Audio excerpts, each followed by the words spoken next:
Hey guys, গরিবের এই Android YouTube চ্যানেলে আপনাকে জানাচ্ছি স্বাগতম। আজকে কথা বলবো ভিভোর তরফ থেকে আসা ভিভো V20 এই ফোনটি সম্পর্কে।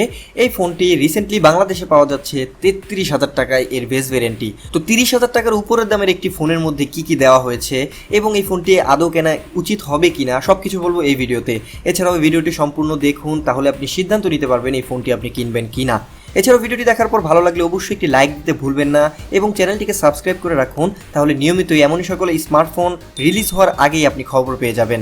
ভিভো V20 এই ফোনটির যে লুকস করেছে তারা, এটা পেছন দিক থেকে দেখলে আপনি কিন্তু এটা অনেকটা আই ক্যাচি একটি লুক, এবং এর যে ক্যামেরার কাট আউটটা এটা যে কারোর পছন্দ হবে। এবং রিসেন্টলি লঞ্চ করা যে Xiaomi Mi 10T ফোনগুলো রয়েছে বা Mi 10T সিরিজের যে ফোনগুলো লঞ্চ করেছে ওইগুলোর মতো অনেকটা ক্যামেরা কাট আউট করেছে তারা।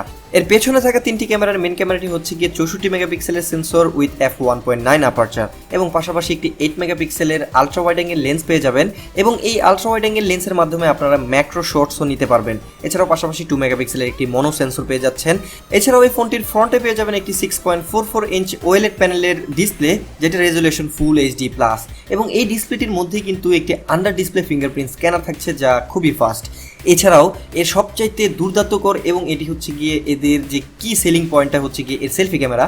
এতে থাকছে একটি ছোট্ট ওয়াটার ড্রপ নচ, যার মধ্যে পেয়ে যাবেন 44 মেগাপিক্সেলের সেন্সর। হ্যাঁ, 44 মেগাপিক্সেলের সেন্সর, যার মাধ্যমে আপনারা বুঝতেই পারছেন কত সুন্দর সুন্দর ছবি তুলতে পারবেন এবং ভিডিও ক্যাপচার করতে পারবেন।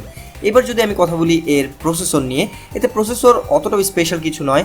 33,000 টাকা দামের একটা ফোন বা 30,000 টাকার উপরের দামের একটি ফোন, এটাতে ব্যবহার করেছে তারা স্ন্যাপড্রাগনের 720G প্রসেসর।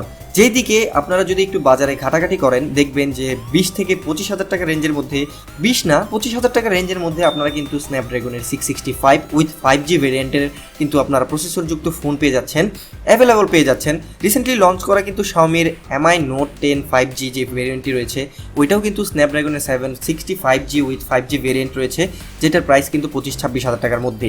তবে এখানে 30,000 টাকা দামের উপরের একটি ফোনের মধ্যে স্ন্যাপড্রাগনের 720G, এটা আমার মানতে খুবই কষ্ট হচ্ছে। যাই হোক, পাশাপাশি 8GB র্যাম এবং 128GB স্টোরেজ পাচ্ছেন, এবং আলাদাভাবে এসডি কার্ড ব্যবহার করার সুবিধাও এখানে থাকছে। 3.5mm হেডফোন জ্যাক, এবং এটা কিন্তু রান করবে তাদের ভিভোর যেই ফানটাচ ওএসটা রয়েছে সেটার মাধ্যমে, এবং অ্যান্ড্রয়েড 10 এটা রান করবে। এছাড়াও আমি যদি ব্যাটারি সেকশন নিয়ে আলোচনা করি, এতে দেওয়া হয়েছে 4000 mAh একটি বিগ ব্যাটারি উইথ 33 ওয়াটের ফাস্ট চার্জিং সাপোর্ট, এবং বক্সের মধ্যে একটি ফাস্ট চার্জারও পেয়ে যাচ্ছেন।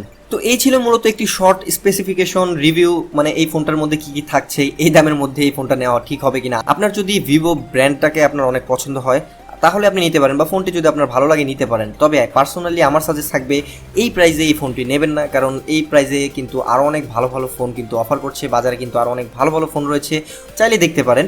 তো যাই হোক, এই ফোনটি সম্পর্কে আপনার কি মতামত বা ভিডিও সম্পর্কে আপনার কি মতামত অবশ্যই কমেন্টে জানাতে ভুলবেন না। ভালো লাগলে ভিডিওটিতে একটি লাইক দিবেন এবং শেয়ার করতেও ভুলবেন না। তো আজকের মতো এই পর্যন্তই, goodbye, see you in the next one.